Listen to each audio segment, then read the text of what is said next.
Halo, perkenalin nama aku Salsabila Agusin Putri. Aku asal dari SMA 71 Jakarta, kelas 10B, absen 31. Nah, di sini aku bakalan buat biografi tentang pahlawan-pahlawan nasional di Indonesia. Nah, yang aku pilih itu adalah Dewi Sartika. Nah, aku mau jelasin sedikit tentang Dewi Sartika. Dewi Sartika adalah salah satu pejuang wanita yang berjuang mengangkat martabat kaum perempuan di masa penjajahan. Dewi Sartika dikenal sebagai tokoh perintis pendidikan untuk kaum wanita dengan mendirikan sekolah perempuan pertama di Indonesia. Nama sekolah itu ialah Sekolah Keutamaan Istri. Didirikan pada 16 Januari 1904. Perjuangan dalam menuntut hak wanita juga tertuang dalam tulisannya berjudul De Inclense Vrouw atau Wanita Bumi Putra. Dalam tulisannya itu, Dewi Sartika memaparkan pendapatnya terkait hak-hak pendidikan bagi kaum wanita yang zaman itu dipinggirkan. Selain itu, Dewi Sartika juga mendorong penguasa saat itu memberikan hak yang setara antara kaum laki-laki dan wanita. Nah, segitu saja sedikit penjelasan tentang Dewi Sartika yang patut kita teladani.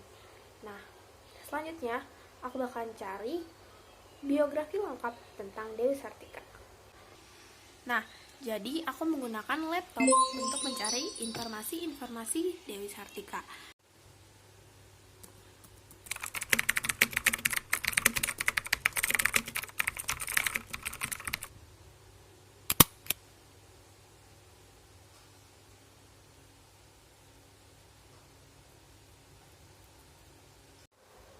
Oke, jadi setelah aku teliti, aku sudah mencari informasi lengkap tentang biografi Dewi Sartika. Nah, tapi sebelum aku membacakan apa yang aku dapat, aku bakal ngejelasin apa itu biografi.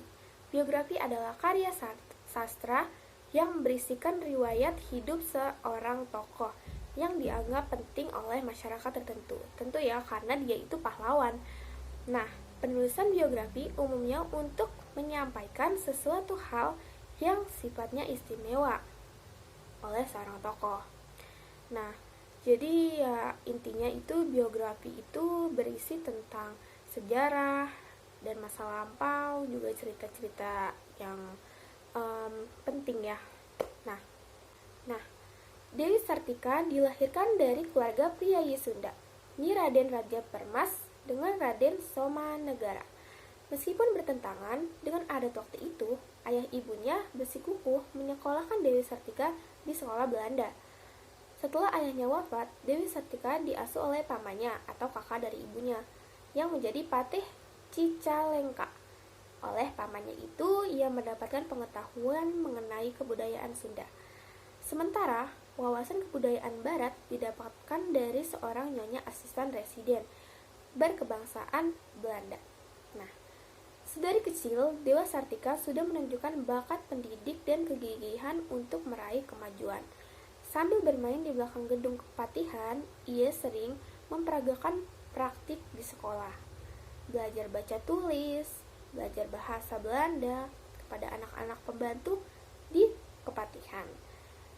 Papan bilik kandang kereta, arang, dan pecahan genting dijadikan alat bantu belajar. Sederhana sekali ya, tapi ini benar-benar patut diteladani. Karena Dewi Sartika itu layaknya orang yang tidak mau menyerah dan pantang menyerah. Nah, pada saat Dewi Sartika baru usia 10 tahun, ketika Cicalengka digembarkan oleh kemampuan membaca tulis dan beberapa patah kata dalam bahasa Belanda yang ditunjukkan oleh anak-anak pembantu kepatihan. Gempar, karena waktu itu belum ada anak, apalagi rakyat jelata, yang memiliki kemampuan seperti itu.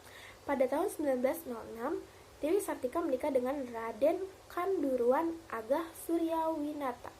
Dari pernikahannya itu, ia memiliki putra bernama R. Atet, yang merupakan ketua umum B4B, sebuah klub sepak bola yang merupakan cikal bakal dari Persib Bandung. Suami dari Dewi Sartika memiliki visi dan cita-cita yang sama dengan Dewi Sartika, guru di sekolah Karang Pamulang, yang saat itu merupakan sekolah latihan guru. Sejak 1902, Dewi Sartika sudah merintis pendidikan bagi kaum perempuan. Usai berkonsultasi dengan Bupati RA Marta Negara, pada 16 Januari 1964, Dewi Sartika membuka sekolah istri atau sekolah perempuan.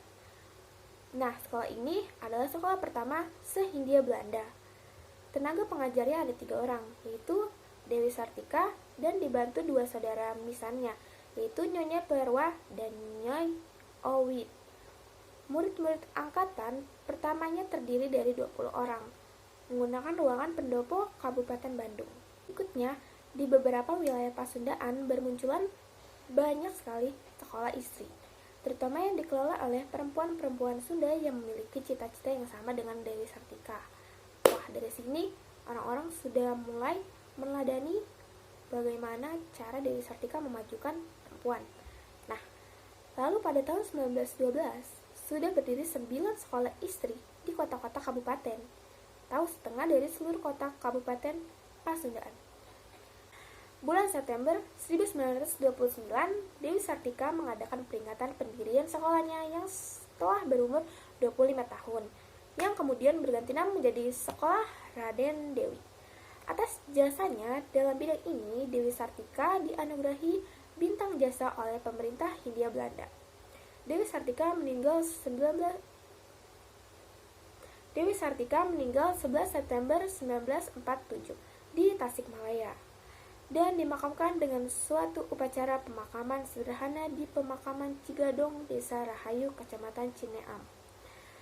3 tahun kemudian dimakamkan kembali di Kompleks Pemakaman Bupati di Bandung di Jalan Karanganyar, Kabupaten Bandung. Nah, jadi sudah sepantasnya kita mengenang jasa Dewi Sartika. Semangat dan jasanya dalam memperjuangkan kaum wanita agar mendapatkan pendidikan tidak sepantasnya untuk kita lupakan. Semoga dengan apa yang telah dilakukannya, wanita-wanita Indonesia dapat memperoleh pendidikan yang lebih baik. Jadi, di penghujung tugas saya segini saja yang bisa saya jelaskan. Kurang lebihnya mohon maaf. Wassalamualaikum warahmatullahi wabarakatuh.